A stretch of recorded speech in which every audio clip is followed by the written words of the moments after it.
Today we will start off with the disease conditions.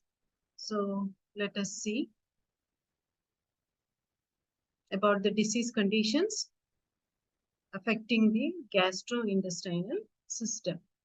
Okay, so the first one is GERD.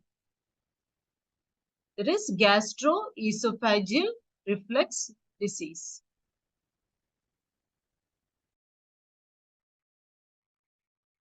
So it is a backflow of the contents, gastric contents. Okay, so we are discussing about the gastroesophageal reflux disease. എന്താണ് gastroesophageal reflux disease? ഞാൻ anatomy physiology പറഞ്ഞപ്പോൾ പറഞ്ഞു.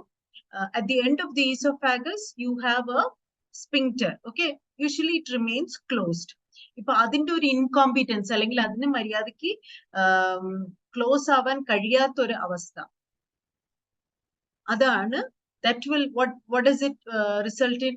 It will result in the gastric contents being pushed back into the esophagus. അപ്പൊ ഈ പടം നോക്കിക്കഴിഞ്ഞാൽ നിങ്ങൾക്ക് മനസ്സിലാവും ഈ സ്പിങ്ക്റ്റർ കുറച്ച് ലൂസ് ആണ് ഇവിടെ. അപ്പൊ അത് just pushes the acidic gastric contents into the esophagus. So that will result in ulcers and also a condition known as esophagitis. Okay, then the reasons and then mostly it is alcohol induced, in a chocolate, excessive intake of all that, and some drugs, anticholinergics, beta adrenergic blockers, calcium channel blockers, angantha korchu drugs. So it will result in GERD. So what exactly happens is, what are the factors?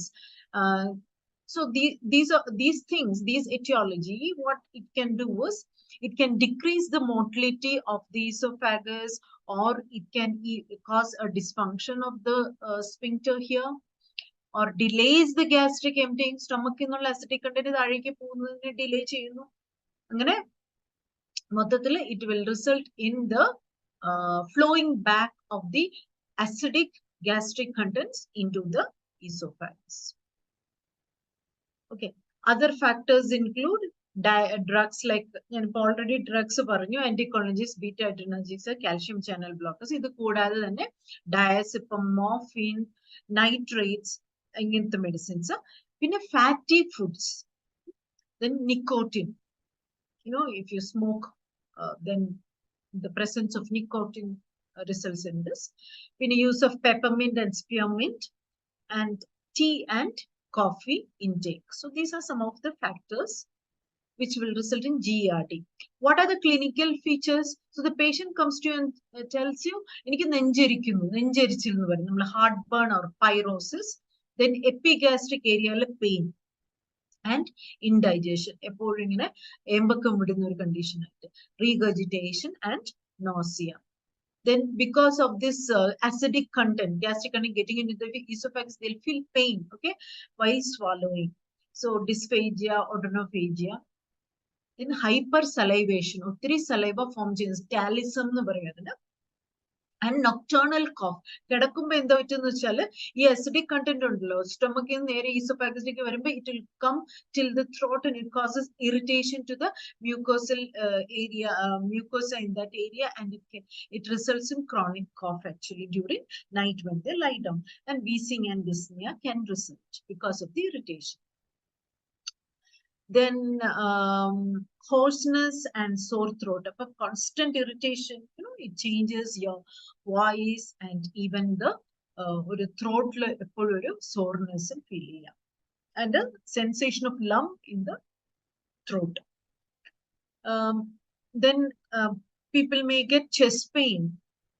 It mimics like angina. അപ്പോൾ നിങ്ങൾ കേട്ടിട്ടുണ്ടാവും, വായിച്ചിട്ടുണ്ടാവും ആൾക്കാര് എംഐയുടെ pain തന്നെ they think that it is gas, like GERD pain പോലെ എടുത്ത് perceive ചെയ്തിട്ട് they miss the diagnosis, so they come late where you know beyond the level of getting a proper treatment.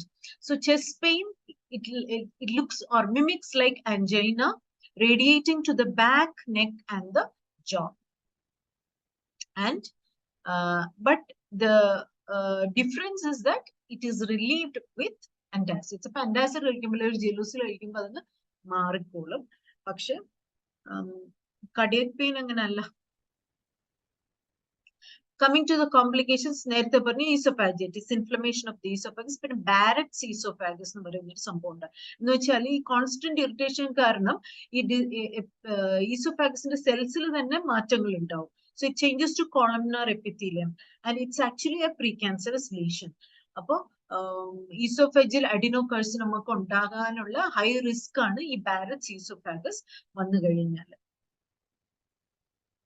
Then patients can develop bronchospasm, laryngospasm because of the constant irritation and of course aspiration, pneumonia and dental erosion. വായിലേക്ക് ഇങ്ങനെ ഈ acidic content വരുമ്പോൾ ഉണ്ടല്ലോ enamel, പല്ലിന്റെ enamel ഒക്കെ തേഞ്ഞു പോകാം. So dental erosion can happen.